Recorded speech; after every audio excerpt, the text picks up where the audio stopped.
สวัสดีครับพี่น้องๆครับผมมาพบกันกับตาหน่อยอีกแล้วมื้อนี้มีกับเขาวแบบแซ่บๆครับผมน้ำพริกกะปิครับผมผักลวกผักต้ม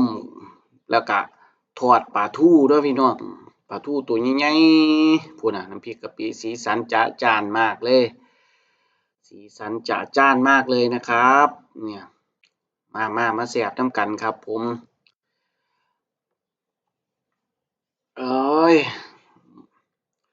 มา เขาหุงเขาวเอาครับผมหุงเขาวปุ้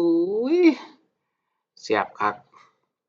บ่ทันกินก็แซ่บแล้วแนะนำก่อนนี่ผักขาครับผมผักขาหรือชะอมนั่นแหละครับผมมากินกินมื้อก็ได้เด้อพี่น้องปลาทูตัวใหญ่ปลาทูแพรว่าทอดครับผมทอดหอมๆน้ำพริกกะปิตัวหน่อยตำครับผมโอ้สุดยอดเลย มื้อนี้ใช้เสียงพากย์เอาเด้อพี่น้องเพราะว่านี่เราเปิดเพลงมันเลยติดลิขสิทธิ์ก็เลยต้องพากย์เอานะครับขอโทษขออภัยนำครับผมอ่ะหยิบประตูให้เมียคนนั้นประตูตัวใหญ่ๆเนื้อหลายๆพี่น้องใส่มือเลยมุมกลับน้ำพริกประตูนี่น้ำพริกกะปิกับปลาทูมันถือกันนะพี่น้องหรืออาจสิทอดไข่ เกี๊ยวใส่ชะอมใส่ผักขานี่ก็แซ่บคือกันทอดกรอบๆแหม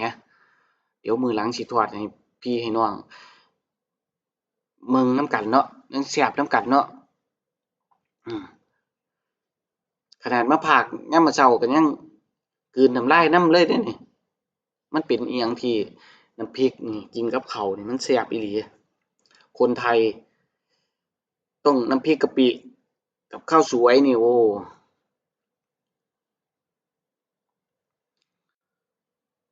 ครับผม กับผักต้มผักลวกครับผมมีมะเขือมีชะอมแล้วก็มีดอกกะหล่ำแหมครับผมเข้ากันครับผมแซ่บ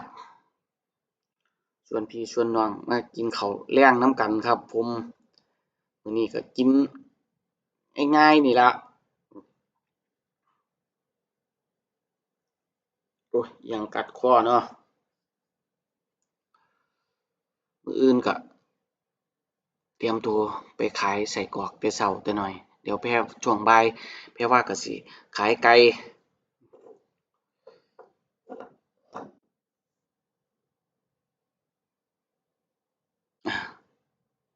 จะคุยอิหยังดอกว่าซั่น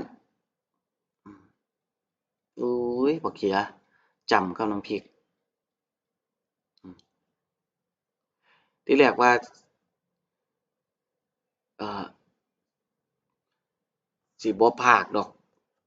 ก็ย้านมันติดลิขสิทธิ์เนาะพี่น้องเนาะถ้าติดลิขสิทธิ์ก็สิยากอีกแหมเพราะว่าเดี๋ยวนี้เราเปิดเพลงเต้นก็คุยกันไปปรึกษาหารือกันไปสองผัวเมียนั่นแหละครับผมเว้าเล่นเว้าหัวหยอกกันไปล่ะครับทั้งกินทั้งคุยกันไปด้วยเบิ่งแขนจักหน่อยใส่นาฬิกาหลายมันก็เลยก็เลยขาวบ่เท่ากันถอดนาฬิกาออกนาฬิกาสายขาดบ่ทันได้ซ่อม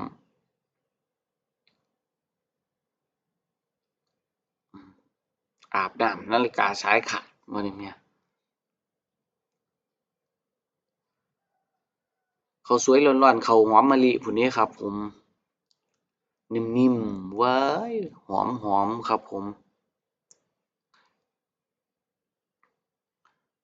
ขนาดพากอยู่นี่ก็ยังกลืนน้ำลายเนาะพี่น้อง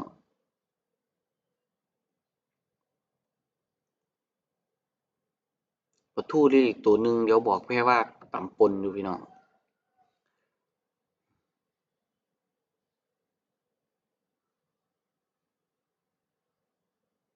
เป็นอาหารที่ง่ายๆเด้น้ำพริกปลาทูนี่พี่น้องว่าบ่สามารถไปหม้องใดก็ต้องได้กินครับผมไปภาคใต้แฮ่งหลายคักพี่น้องภาคใต้คือมีน้ำพริกกะปิเนี่ยเขาเจ้าแถมผักแถมเขาเจ้าแถมน้ำพริกพร้อมนี้เนาะร้านข้าวแกงแหม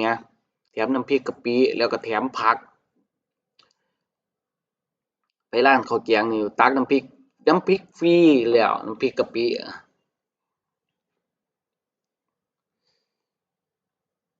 แล้วก็ผักครับผมนำตลาดก็มีถุงละซุมื้อจักหน่อยไปจักหน่อยไปย่างเบิ่งอยู่ในตลาดตลาดแถวบ้านเนาะตลาดในเมืองเนาะ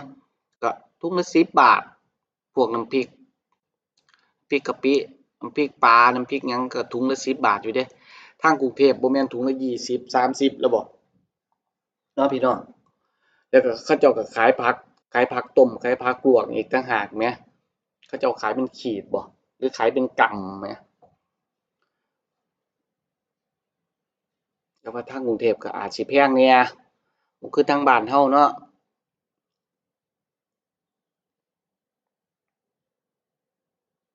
อืมเจริญอาหารดีตั่วครับผมได้กินผักกินอันนี้มันแซ่บมันก็ผักมันเข้ากันแหมเข้ากันมากๆเลยแม่นบ่ชะอมอ่อนยอดอ่อนๆนี่ม่วนจับลาวเลยครับผมตัวหน่อยเพราะว่ามันบ่มีหนามอยู่แล้วแหมจับลาวพรวดลาวพรวดเลยคือจั่งช้างกินยอดไผ่นี่ล่ะลางเที่ยก็ใช้มือลางเที่ยก็ใช้ช้อนปลาทูมันอีหลี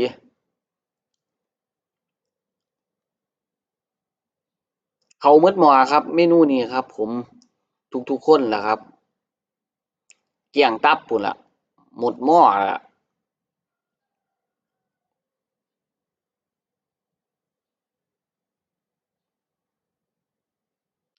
แซ่บ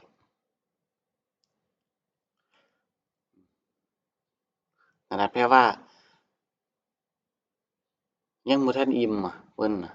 เพิ่นถูกใจแรงเมนูนี้อะไปก่อนเนาะพี่น้องเนาะขอขอบบุญขอบคุณพี่ๆน้องๆที่เข้ามารับชมและเป็นกำลังใจให้ครอบครัวเรานะครับผมบ่มีหยังมาฝากมาต้อนมีแต่ความรัก ขอให้พี่น้องที่เขามาเบิ่งคลิปนี้ก็ขอให้มีแต่ความสุขรวยเฮงๆเด้อครับเด้อสวัสดีครับ